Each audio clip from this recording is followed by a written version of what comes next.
주께서 저희 교회는 1년 된 교회 그 비전, 초심으로 돌아가 다시 복음 앞에, 다시 십자가 앞에 세워지는 교회, 주님이 우리에게 주셨던 그 비전, 이 21세기에 내 교회, 제대로 된 교회, 그 교회 한번 보여주지 않을래라고 말씀하셨던 그 주님의 음성에 순종하며 나아갑니다. 그래서 저희 교회는 매년 1년 된 교회로 돌아가 초심 앞에 씁니다.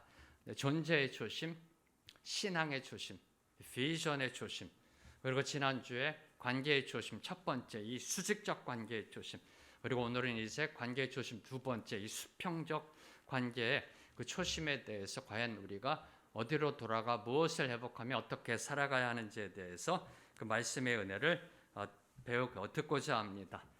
인류 역사가 태동한 이래, 인류가 이 땅에 창조된 이후에 지금까지 끊임없이 던져지고 있는 질문 중에 하나가 인간은 무엇인가?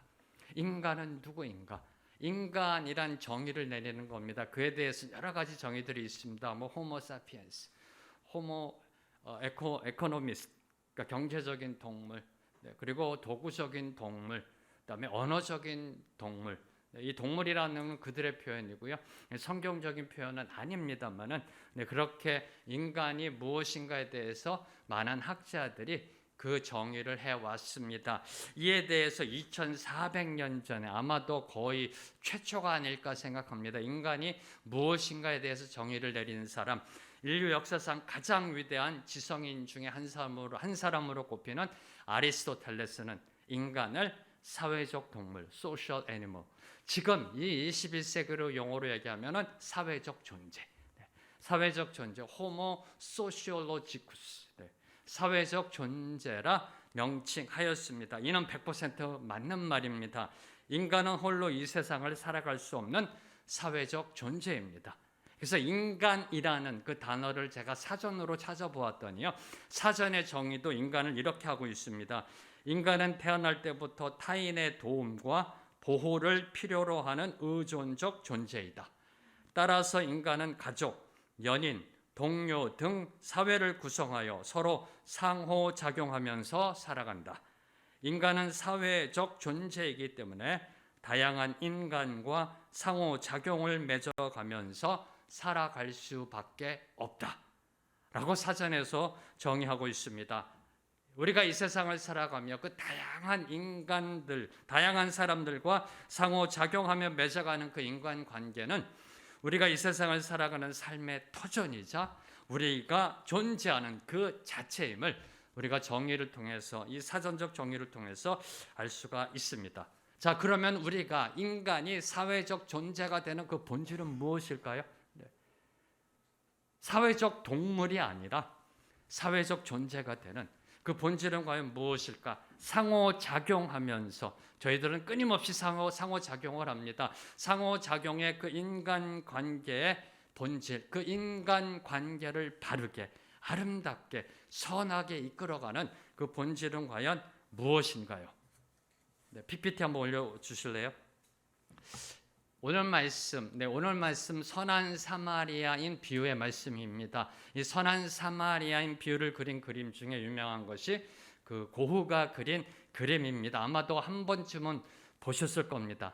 이 선한 사마리아인을 그린 그림입니다. 근데 고흐는 그림을 독학으로 공부하였기 때문에, 독학으로 혼자 공부했기 때문에 그가 존경하던 대가들의 그림을 모작하였다라고 합니다. 고흐가 가장 많이 모작한 것은 밀레의 작품이었고요. 그리고 이 선한 사마리아인은 프랑스 화가 들라크루아의 작품을 모방한 겁니다. 그대로, 거울 이미지로 반대로만 돼 있죠. 이 고흐는 프랑스 화가 들라크루아의 선한 사마리아인의 그 그림을 그대로 모방한 겁니다. 저는 이 두 그림을 보면서 한 가지 의문점이 떠올랐습니다. 강도 만난 자와 사마리아인이 서로 고개를 돌리고 있다라는 겁니다. 고흐도 그렇고요, 들라크루아도 그렇고, 강도 만난 자와 선한 사마리아인이 서로 고개를 돌리고 있습니다. 왜 서로 고개를 돌리는 것으로 그렸을까? 오늘 말씀의 취지를 보면은 선한 사마리아인과 강도 만난 자가 서로 마주보는 것이 그 말씀의 취지에 적합하지 않을런지요. 그래서 한동안 제가 이 선한 사마리아인 그림을 많이 찾아봤습니다. 아니, 서로 좀 쳐다보는 게 말씀의 취지에 적합한 거 아닌가, 그러다가 그런 그림을 발견했습니다. 2021년 벤롱이라는 미국 화가가 그가 다니는 샬롯에 있는 제일 중앙교회 안쪽에 그린 프레스코화, 상당히 큰 그림입니다. 상당히 큰 그림이고요. 저 그림의 오른쪽 부분에는 이제 제사장과 레위인이 도망가는 그림도 그려져 있고요. 그래서 엄밀히 말하면 이 그림은 거의 오른쪽에 좀 치우쳐 있는 부분을 제가 확대 해석한 겁니다. 이 선한 사마리아인과 강도 만난 자가 서로 쳐다보고 있는 이 그림을 드디어 발견해냈습니다. 그러면서 이 그림에 대해서 이렇게 좀 찾아보니까 미술평론가들이 이렇게 평론하고 있는 것을 보았습니다. 강도 만난 자와 저 사마리아인이 서로 마주보는 시선이 만나는 곳, 두 사람의 시선이 만나는 곳, 그 만나는 곳이 이 그림의 중심이다. 이 그림의 중심이다. 그리고 그 중심에는 사랑이 있다 라고 대부분의 평론가들이 평론해 놓은 것을 보았습니다. 맞습니다. 네, 내려주시고요. 그 사랑이 사마리아인과 강도 만난 자의 관계, 그 사랑, 사마리아인과 강도 만난 자의 그 관계를 선함으로 완성시키는 활용점이었던 겁니다. 바로 그 보이지 않는 그 사랑, 두 사람이 마주보고 있는 시선이 만나는 것, 그곳에는 바로 사랑이 있었던 겁니다. 바로 그 사랑, 활용점점의 그 사랑, 인간관계의 마지막 점을 찍는 그 아름다움으로 만들어주는 그 활용점점의 그 사랑을 우리의 인간관계 속에, 여러분의 인간관계 속에 어떻게 회복시켜야 하는지, 그리고 저와 여러분이 이 땅을 살아가며 어떻게 참된 사회적 존재로 살아가야 하는지, 살아갈 수 있는지에 대해서 오늘 말씀을 통해 은혜 받고자 합니다. 오늘 말씀 25절을 보면요, 오늘 말씀 25절을 보면은 어느 날 한 율법 교사가 예수님을 시험하고자 다음과 같은 질문을 던집니다. 선생님, 내가 무엇을 해야 영생을 얻을 수 있습니까? 내가 무엇을 해야, 어떻게 해야 영원한 생명의 축복을 받을 수 있습니까? 라고 질문합니다. 이는 비록 좋지 못한 동기입니다. 예수님을 시험하고자 한 동기를 가지고 예수님께 던진 질문이지만 이 세상 모든 사람이 던져야 할 질문입니다. 이 세상 모든 사람이 질문해야 할 질문이고요. 그리고 그 답을 반드시 들어야 되는 바로 그 질문을 지금 율법교사가 던진 겁니다. 어떻게 하면 구원을 얻을 수 있는가? 어떻게 하면 저 천국에 들어갈 수 있는가? 오늘 이곳에서 예배드리는 저와 여러분, 우리 모두는 이 질문에 대한 정답을 얻었습니다. 그래서 오늘 저와 여러분 이곳에 모여 예배를 드릴 수 있는 겁니다. 할렐루야, 얼마나 감사한지요. 네. 율법교사가 던집니다. 어떻게 하면 영생을 얻을 수 있습니까? 이에 대해서 26절을 보면 예수님은 율법사가 선하지 못한 동기를 가지고 질문하는 것을 아시면서도 그에게 다음과 같이 질문하셨습니다. 율법에 무엇이라고 기록되었느냐? 선생님, 어떻게 하면 영생을 얻을 수 있습니까? 그래, 율법에 무엇이라고 기록되어 있느냐? 이 말씀은 너는 율법사가 아니냐? 너 율법학자가 아니냐? 율법에 정통한 내가, 말씀에 정통한 내가, 신학 박사인 내가 한번 대답해 봐라 라고 예수님께서 역질문을 던지신 겁니다. 이에 대해서 율법교사가 대답합니다. 27절 말씀 함께 읽겠습니다. 시작. 대답하여 이르되 내 마음을 다하며 목숨을 다하며 힘을 다하며 뜻을 다하여 주 너의 하나님을 사랑하고 또한 내 이웃을 내 자신같이 사랑하라 하였나이다.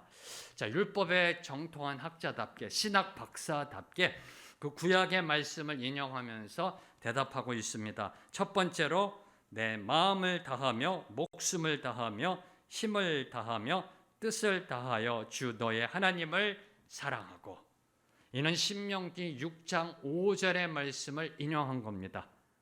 다시 말해 10계명의 첫 계명부터 네 번째 계명까지를 요약한 것. 더 자세히 말씀드리면 하나님을 향한 인간의 관계, 즉 수직적 관계에 대해서 요약하고 있는 겁니다. 하나님을 사랑하라.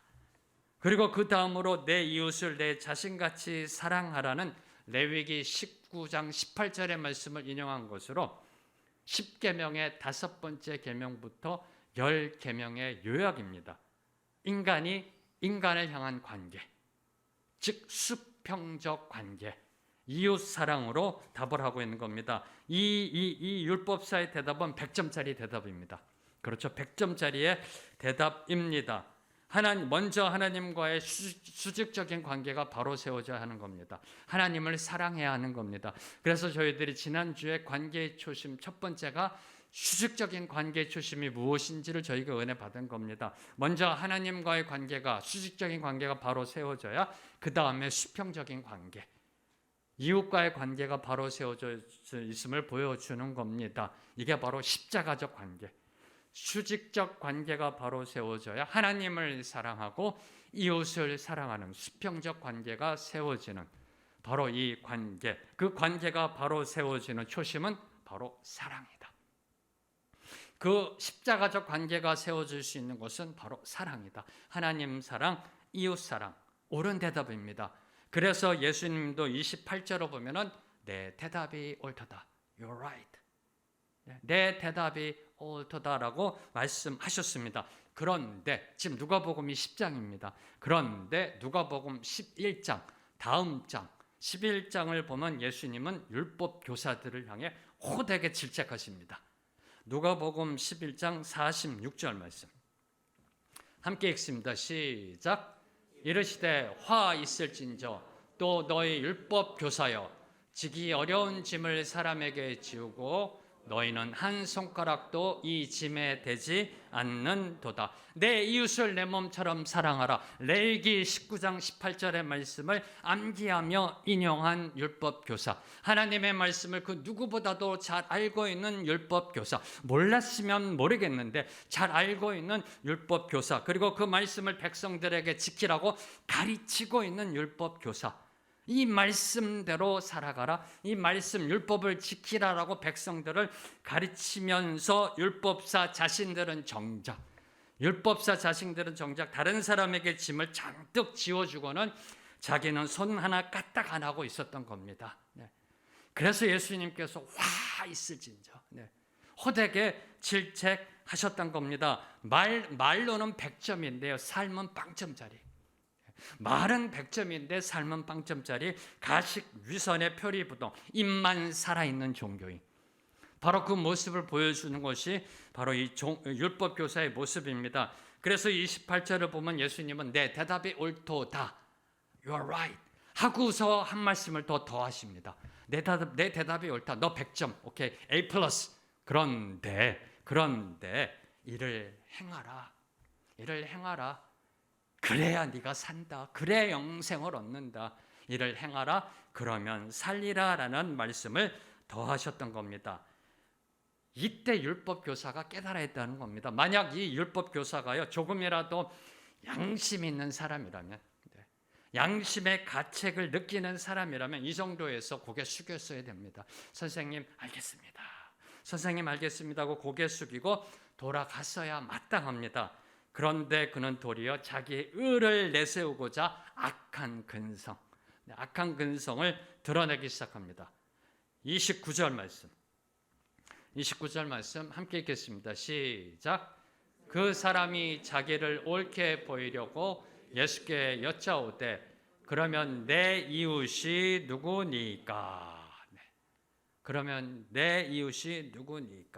자기를 옳게 보이려고 질문합니다. 그러면 내 이웃이 누구니까? 주님, 선생님, 어떻게 하면 영생을 얻습니까? 성경에 뭐라고 되어 있느냐? 하나님을 사랑하고 이웃을 사랑하라라고 되어 있습니다. 내 말이 옳도다. 이를 행하라. 그러면 네가 살리라. 그랬더니 이제 율법 교사가 이야기하는 겁니다. 내 이웃을 사랑하라. 이것을 행하여 영생 얻는 거니까. 그러면 내 이웃이 누구입니까? 라고 질문 던진 겁니다. 근데 저와 여러분 여기서 주목해야 될 거, 율법사가 말한 요 이웃이라는 단어입니다. 한국어로는 이웃이지만 이 헬라어의 이웃으로 번역된 그 팔레시온이란 어원적 의미는 동질성을 가진 집단이라는 뉘앙스가 들어가 있는 겁니다.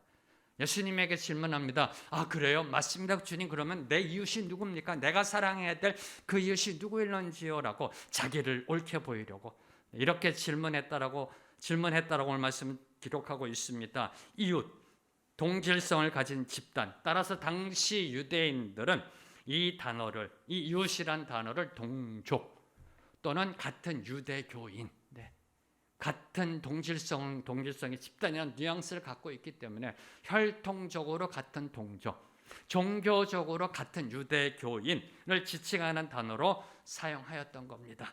사마리아 사람들이나 이방인들은 이 단어의 범주에 당연히 포함시키지 않았습니다. 뭘 의미할까요? 자, 율법사는 자신이 이웃으로 생각하는 그 유대인들, 이웃으로 생각하는 그 유대인 동족에 대해서는 사랑을 베풀고 있다고 자부하고 있었기에 자기를 옳게 보이려고, 자기를 은근슬쩍 드러내고 싶어서, 자랑하고 싶어서 자기 이웃이 누구인지를 물었던 겁니다. 이에 대한 예수님의 답, 내 이웃이 누구입니까에 대한 예수님의 답이 바로 이 사마리아인의 비유입니다. 30절부터 37절까지 기록된 이 선한 사마리아인의 비유로 예수님께서는 대답하셨던 겁니다. 우리가 이미 익히 들어 알고 있는 이 선한 사마리아인의 비유, 이 비유 속에는 네 사람이 등장합니다. 그렇죠? 네, 등장인물 네 사람입니다.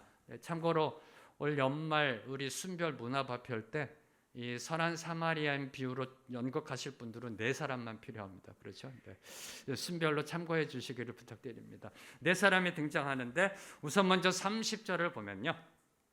예루살렘에서 여리고로 내려가다 강도 만난 사람이 나옵니다. 자, 그는 유대인으로 추정됩니다. 네, 이 예루살렘에서 여리고로 내려가다 강도 만난 사람, 유대인으로 추정되며 강도 만나 거의 죽은 상태로 버려져 있었음을 오늘 말씀을 통해 알 수가 있습니다. 자, 그 다음으로 등장하는 인물이 제사장과 레위인이 등장합니다. 31절과 32절을 보면은 그들은 한결같이 강도 만난 자를 보고 피하여 지나갔다라고 기록하고 있습니다. 31절과 32절을 보세요. 둘 다 그를 보고 피하여 지나갔다. 누가요? 제사장과 레위인이 그를 보고 피하여 지나갔다. 자, 그러면 왜 제사장과 레위인은 강도 만난 사람을 피해 갔던 것일까요? 왜 피해 갔던 것일까요? 이에 대해서 학자들은 두 가지 견해로 설명하고 있습니다. 먼저 첫 번째, 자신들도 강도 만날까 봐. 혹시라도 지금 강도가 어디 숨어 있다가 또 자신들도 해를 입힐까 봐. 자신들도 강도 만나게 될지도 모른다는 두려움 때문에 발걸음을 재촉했던 겁니다. 강도 만난 자를 보고 어이구, 나도 이렇게 당할 수 있겠구나. 여러분이 밤길 걸어가다가 그 가는 길에 어떤 사람이 도둑 맞나 이렇게 피 흘리고 쓰러져 있다고 생각해 보세요. 나도 이렇게 당할 수 있지 않을까 하는 두려움이 쑥 밀려오지 않겠습니까? 네, 그리고 두 번째로는 강도 만난 자는 이미 죽었을 것이라 판단하였기 때문에 움직이지 않고 있으니까요. 죽었을 것이라고 판단하여 시체를 만져 더럽혀서는 안 된다는 율법 때문에. 제사장과 레위인은 시체를 만지면 최소 일주일 동안 정결의식을 거쳐야 됐었습니다. 그래서 이 시체를 만져 더럽혀서 안 된다는 그 율법 때문입니다. 그런데 무슨 이유이든지 간에 그들은 강도 만난 자를 보고 오로지 자신들의 안위만을 생각했던 겁니다. 강도 만난 자를 보고 자신들의 안위를 생각했던 겁니다. 강도 만날까 두려운 것, 자기 자신이 부정타서 부정타는 그 율법 때문에 정결의식으로 나아가야 되는 자신들의 안위만을 생각했던 겁니다. 최소한 강도 만난 사람이 죽었는지 살았는지 생사 여부도 확인하려고 하는 노력도 취하지 않았던 겁니다. 가까이 가서 보면 좀 되잖아요. 살았나 죽었나 말을 걸어볼 수도 있고요. 최소한 그런 노력도 하지 않았던 겁니다. 이는 누구보다도 사랑을 실천함에 있어서 본을 보여야 하는, 사랑을 실천함에 있어서 이웃 사랑하라라고 가르치고 있는 제사장이고 레위인입니다. 사랑을 실천함에 있어서 모범을 보여야 할 종교 지도자이기 전에 한 사람의 자연인으로서도 도저히 용납될 수 없는 비인간적인 행동입니다. 이건 그렇죠. 종교 지도자이기 전에 그가 종교 지도자이건 아니건 한 사람의 자연인으로서도 이렇게 해서는 안 된다는 겁니다. 비인간적인 도저히 용납될 수 없는 그런 모습을 보인 겁니다. 자, 마지막으로 33절과 35절을 보면 이제 사마리아인이 등장합니다. 자, 그는 제사장과 레위인처럼 강도 만난 자를 발견하고 보게 됩니다. 여기까지 똑같습니다. 제사장 레위인과 똑같습니다. 세 사람 모두 다 강도 만난 자를 봅니다. 강도 만난 자를 보았습니다. 그런데 그 다음이 다르다라는 겁니다. 제사장과 레위인은 강도 만난 자를 보고 자신들을 본 겁니다. 강도 만난 자를 보고 자신들을 보았고요. 사마리아인은 강도 만난 자를 보고 그를 본 겁니다. 이게 큰 차이입니다. 내 시선을 어디다 두느냐.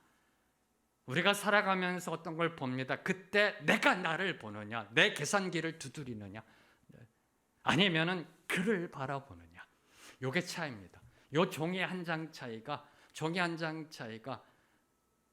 레위인이 제사장과 레인이 되느냐 아니면 선한 사마리아인이 되느냐를 갈라놓는 겁니다. 똑같습니다. 발견합니다. 봅니다. 근데 그 다음 사마리아인은 강도 만난 자를 보고 그를 봅니다. 그리고 그를 불쌍히 여깁니다. 33절 보세요. 그를 보고 불쌍히 여겨. 그를 보니까 불쌍히 여기게 된 겁니다. 그리고 어떻게 되어 있나요? 가까이 가서 불쌍히 여겨 가까이 다가갔습니다. 바로 이 불쌍히 여기는 공감의 마음, 다가가서 손 내미는 바로 이 긍휼의 마음, 이기적인 것이 아니라 자기중심적인 것이 아니라 이타적인 눈으로 바라보는 그 긍휼의 마음이 이웃사랑의 출발점이라는 겁니다. 수평적 관계 초심의 출발점, 그 출발점은 바로 불쌍히 여기는 공감의 마음이라는 겁니다. 사랑의 초심은요, 관계의 초심은 사랑이고요, 그 사랑의 초심은 다른 사람을 긍휼히 여기는 마음으로 다가가는 것. 이게 바로 사랑의 초심인 겁니다. 자, 강도 만난 자를 보고 불쌍히 여긴 이 사마리아인은 34절과 35절을 보면은 포도주와 기름으로 응급처치를 합니다. 누구의 포도주와 기름인가요? 옆에 있는 사람이 아니요, 자기 거. 지금 여행하는 중입니다. 여행하는 사람에게 있어서는 없어서는 안 될 것이 포도주와 기름입니다. 비상상비약이고요. 자기를 위해 쓰려고 준비했던, 위급 상황에 쓰려고 준비했던 포도주와 기름을 선뜻 꺼내서 강도 만난 자에게 응급처치합니다. 그리고 자신의 짐승에 태워 주마개로 데려가서 그를 돌보아 주었습니다. 그리고 다음날 데나리온 두 데나리온. 그 당시 자료로 보면은요, 당시 2달치 숙박비라고 합니다. 당시 2달치의 숙박비를 계산하며 그 주인에게 혹시라도 병이 더 들면 나중에 돌아올 때 다 갚겠다라고 말하고 있습니다. 바로 이 모습이 벤농이 그린 그 그림에서 강도 만난 자와 사마리아인의 시선이 마주치는 그곳, 두 사람의 시선이 만나는 곳에 내포되어 있던 그 사랑의 모습입니다. 보이지 않는 그 사랑의 모습, 강도 만난 자와 사마리아인의 시선이 만나는 그곳에 있었던 그 사랑의 모습이 바로 34절과 35절에 기록된 바로 그 말씀입니다. 남을 불쌍히 여기는 긍휼의 마음에서 내가 가진 시간과 물질을 희생하고 손해보는 행동으로 이어지는 그 사랑이 바로 사마리아인을 선한 사마리안이라고 부르게 된 본질인 겁니다. 바로 이 사랑이 남을 긍휼히 여기는 마음에서 다가가 손 내밀고 행동하는 사랑, 그 사랑이 사마리아인을 선한 사마리아인이라고 우리가 부르게 되는 바로 그 근본적 원인인 것입니다. 자, 그러면 이 네 명의 등장인물 중에 우리가 사랑을 베풀어야 할 이웃은 누구인가요? 마음속으로 대답해 보십시오. 아마 대부분이 그 사람이다라고 대답하고 있을 겁니다. 자, 이 네 명의 등장인물 중에 우리가 사랑을 베풀어야 할 이웃은 누구인가?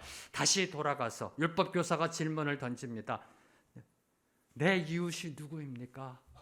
이 질문에 대한 답이 무엇이냐 하는 겁니다. 이 질문에 대해서 지금 예수님이 사마리아인 비유로 답을 하고 계시는 겁니다. 주님, 그러면 내 이웃이 누구입니까? 이 질문에 대한 답이 누구일런지요? 당시 이 비유를 듣고 있던, 예수님의 말씀을 듣고 있던 무리들은 율법사가 도와주어야 할 대상, 내 이웃은 당연히 강도 만난 자라고 생각했을 겁니다. 아마 여러분도 그렇게 생각했을 거고요. 이 네 명의 등장인물 중에 강도 만난 자, 레위인, 제사장, 그리고 사마리아인, 이 네 명 중에 우리가 도와줘야 될 대상이 누구인가요? 강도 만난 자라고 생각했을 겁니다. 그런데 주님은 내 이웃이 아니라 강도 만난 자의 이웃이 누구냐라고 묻고 계십니다. 36절 말씀 함께 읽겠습니다. 시작. 내 생각에는 이 세 사람 중에 누가 강도 만난 자의 이웃이 되겠느냐? 율법교사가 질문합니다. 내 이웃이 누구인가요? 이에 대해서 예수님은 다시 역질문합니다. 강도 만난 자의 이웃이 누구냐? 내 이웃이 누구입니까? 이에 대한 답, 역질문. 예수님이 강도 만난 자의 이웃이 누구냐? 내 이웃이 누구냐? 강도 만난 자의 이웃이 누구냐? 예수님은 율법사와 강도 만난 자를 대비시키고 있는 겁니다. 내 이웃이 누구냐? 강도 만난 자의 이웃이 누구냐? 율법사와 강도 만난 자를 서로 대비시키고 있는 겁니다. 율법사가 강도 만난 자의 위치에 섰을 때, 율법사가 강도 만난 자의 자리에 섰을 때, 강도 만났을 때 그를 도와주는 사람은 제사장도 아니고 레위인도 아니고 네가 그렇게 천하게 여기는 사마리아인이다 라는 것을 지금 예수님이 비유적으로 암시하고 계시는 겁니다. 다시 말해 예수님은 율법사가 이웃으로 생각하지 않는, 낮게 깔보고 무시하고 모욕하는 그 사마리아인이 유대인에게 사랑을 베푸는 바로 그 이웃임을 강조하고 있는 겁니다. 바로 이 의미가 율법교사가 내 이웃이 누구입니까에 대해서 예수님이 강도 만난 자 이웃이 누구냐라고 질문하신 이 질문 속에 들어가 있는 겁니다. 이를 통해서 저와 여러분이 깨달아야 될 것, 이는 내 기준, 내 잣대로 볼 때 누가 내 이웃인가, 누가 내 이웃인가를 아는 것이 중요한 것이 아니라, 잘 들으십시오. 내 기준으로 볼 때, 내 잣대로 볼 때 누가 나의 이웃인가를 아는 것이 중요한 것이 아니라 지금 나는 누구의 이웃인가, 아니 누구의 이웃이 되어야 하는가를 깨닫는 것이 중요하다는 겁니다. 지금 나는 누구의 이웃인가를 각성해야 한다는 겁니다. 지금 유대인은, 이 율법교사는 유대인의 이웃이라고 생각했던 겁니다. 이걸 각성하고 그러면 나는 누구의 이웃이 되어야 하는가를 아는 것이 중요함을 교훈하고 있는 겁니다. 이 교훈을 깨닫는 것이 참된 사회적 존재로 나아가는 출발점입니다. 인간관계에 있어서의 그 상호작용, 인간과 인간이 만들어내는 그 상호작용의 아름다움과 선함을 맺어가는 그 출발점, 바로 이것을 깨닫는 겁니다.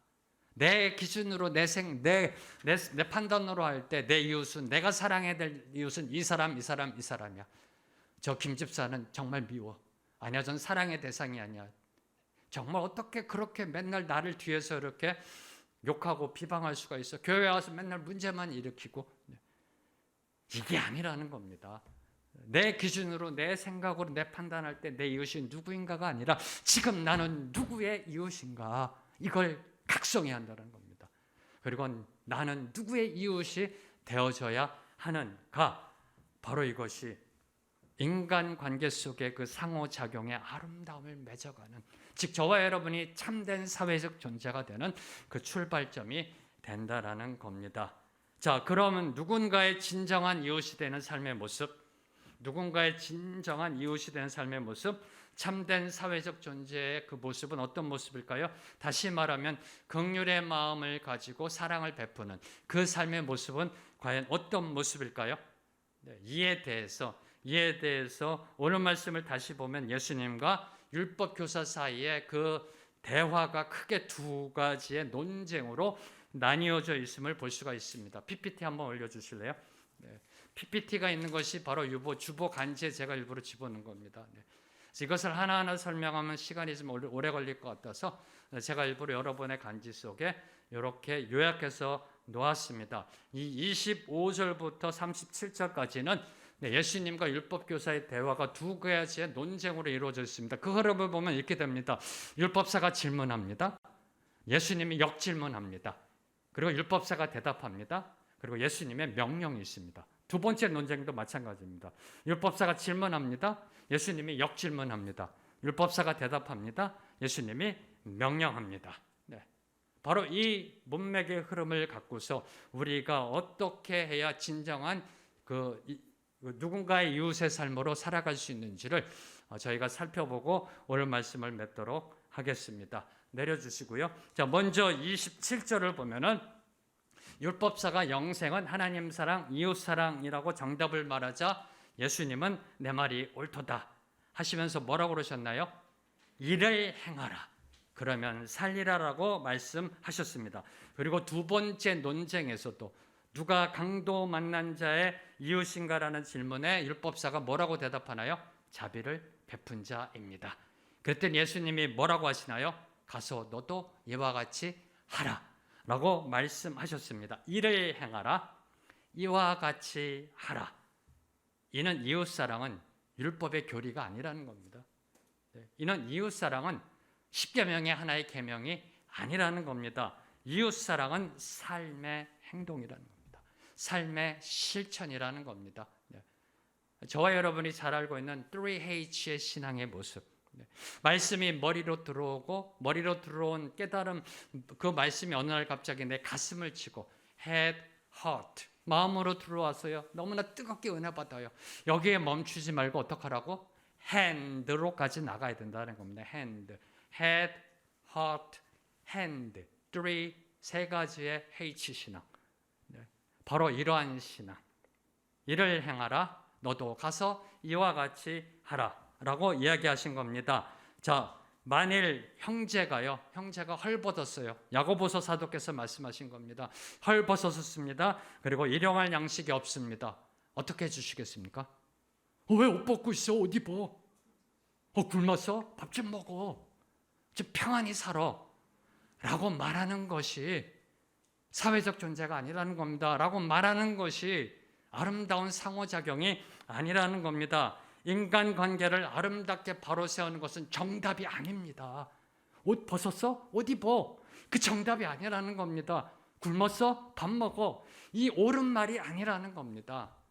인간관계를 아름답게 바로 세우는 것은 행하는 사랑. 그래서 저는 사회적 존재를 이렇게 정의했습니다. 사회적 존재는 개념이 아니라 삶으로 정의되는 것이다. 사회적 존재는 개념이 아니라 삶으로 정의되는 것이다. 자, 그리고 두 번째로 저와 여러분이 주목해야 될 것, 이를 행하라, 이와 같이 하라. 명령형이라는 겁니다. 행동이고요. 첫 번째는 행동입니다. 삶으로 보여줘야 돼. 두 번째는 이게 명령이라는 겁니다. 예수님이 이렇게 말씀하지 않으셨다는 겁니다. 그렇게 해볼래?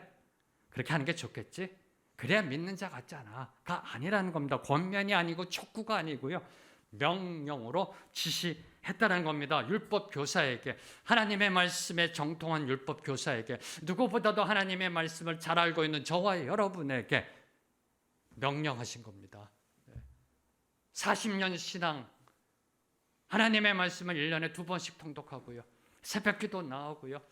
주님께 찬양 올려드린 저와 여러분에게, 누구보다도 말씀을 잘 알고 있는 저와 여러분에게 명령하신 겁니다. 하라. 이와 같이 하라.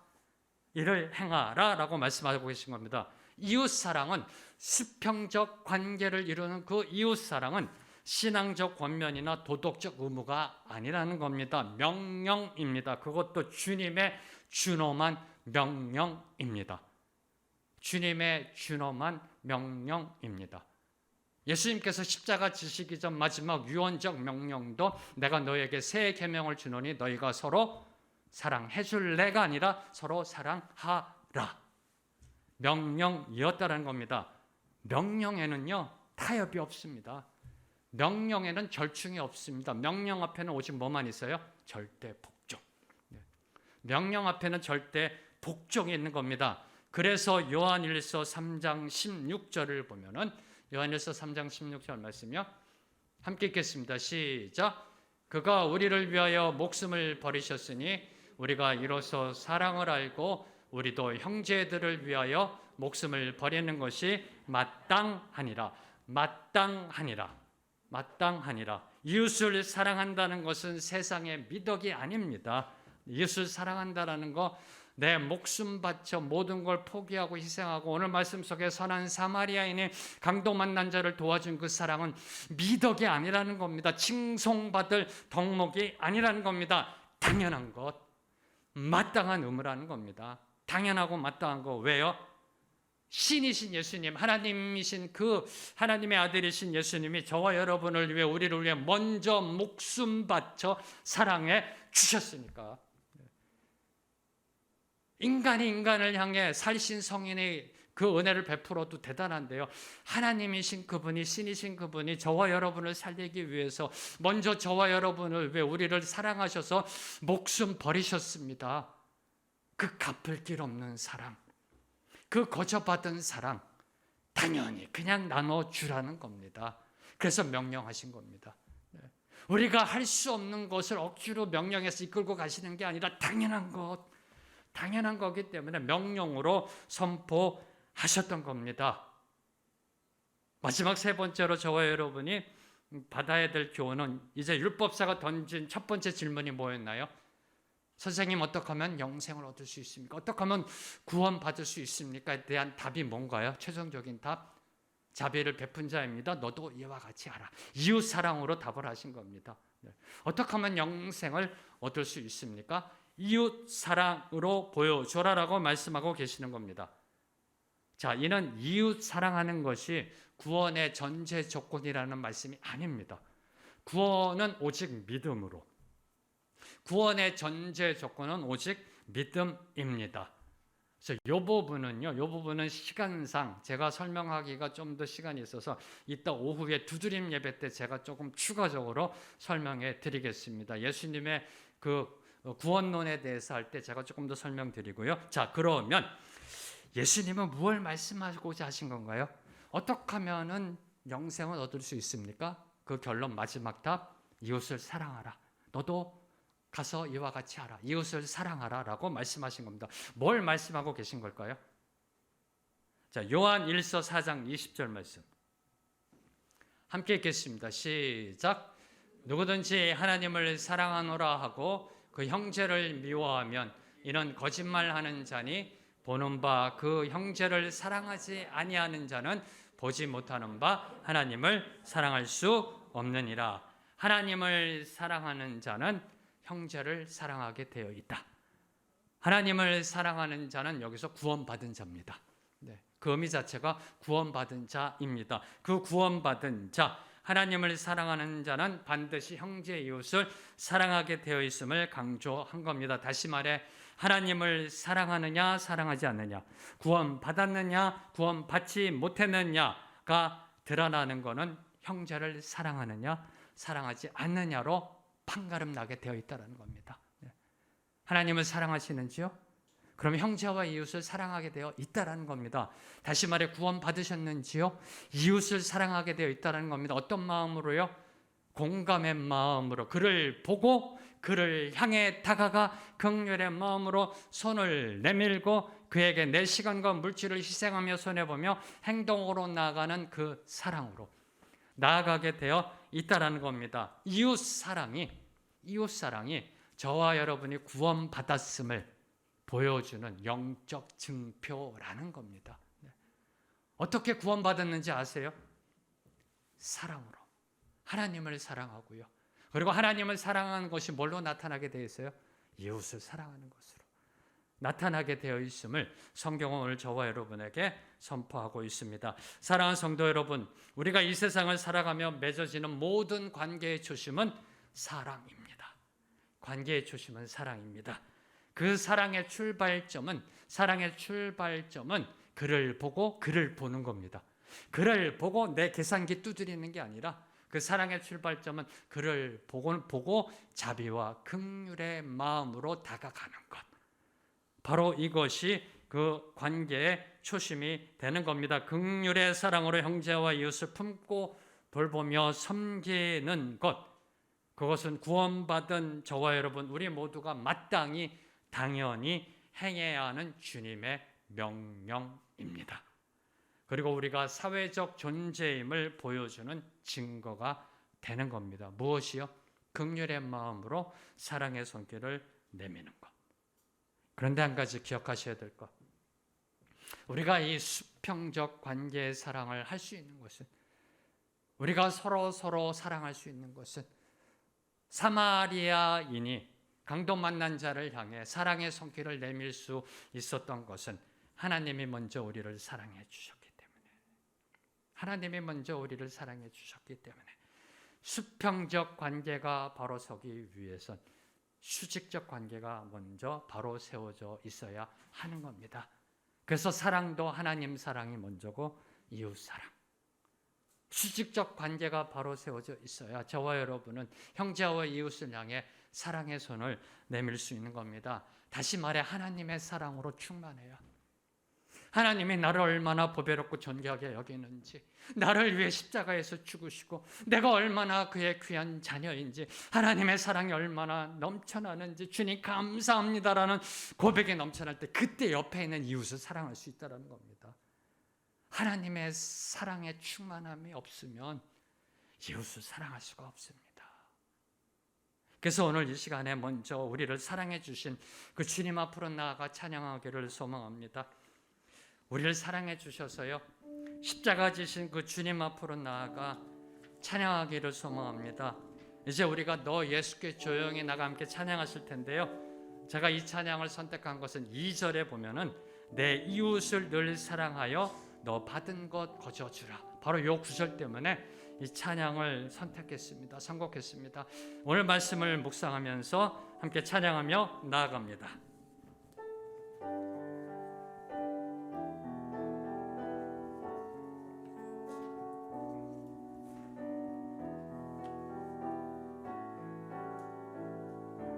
너 예수께 조용히 나가, 너 예수께 조용히 나가 내 모든 짐 내려놓고 그 십자가의 사랑의 충만함으로 들어가십시오.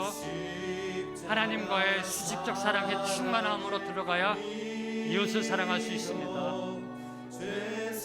죄사함을 너 받으라. 주 예수께 조용히 나가, 주 예수께 조용히 나가 내 마음을 쏟아놓으라. 늘 은밀히 보시는 주님, 그 은혜를 베푸시리. 주 예수의 은혜를 입어, 주 예수의 은혜를 입어 내 슬픔이 주님으로부터 사랑을 받았습니다. 주님으로부터 은혜를 받았습니다. 이제 우리 차례입니다. 내 이웃을 늘 사랑하여 너 받은 것 거저주라. 주 예수께 조용히 나가 내 마음을 쏟아놓으라.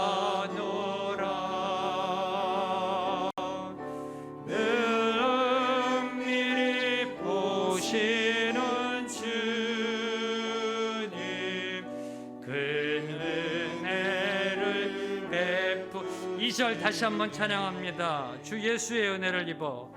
주 예수 주님의 사랑을 받고요, 주님의 은혜를 받고 수직적 관계가 아름답게 세워지면 이제 그 사랑을 이웃을 향해 베풀어야 됩니다. 거저 받았으니 거저 주어야 합니다. 사랑하여 너 받은 것 거저 주라.